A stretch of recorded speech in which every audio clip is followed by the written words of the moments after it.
و این عاقبتم فعاقبوا بمثل ما عوقبتم به. اگر شما ترسانیدین عاقبتم یعنی کسی بر شما تکلیف رسانده، زجر داده، بر ضرر رسانده، یک چند مش زده، مال تا گرفته، الله میگه اگر انتقام میگیری با مو اندازه بگیر. یک سیلی زده یک سیلی بزن. ایتونی که یک سیلی زده تو را در جوی تر میکنی، میزنی و در جوی ترش کو چی کار میکنی؟ ما را این نشناخته و ظلم است، ظلم نکن. و این عاقبتم ایها المؤمنین من ظلمکم، اگر انتقام میگیرین شما ای مؤمنین کسایی که ظلم کرده به بالایتان، تجاوز کرده، فعاقبوا بمثل ما عوقبتم، معامله کنین به مثل امو چیزی که به شما عوقبتم، به شما ضرر رسانده شده، ظلم شده. عوقبتم مجهول، ظلم شده به بالایتان، به مثل زیاد نکن. اگر یک کسی چشمتان کشید انتقام میگیم چشمش بکشید.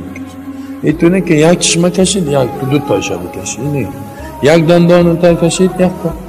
اینطوری که تو میگی دندانهای تا میپرانه، نه یک مش زدید یک تا بزن، یک دفعه یک چوب زدید تو 1000 چوب میزنیش، نه ظلمه.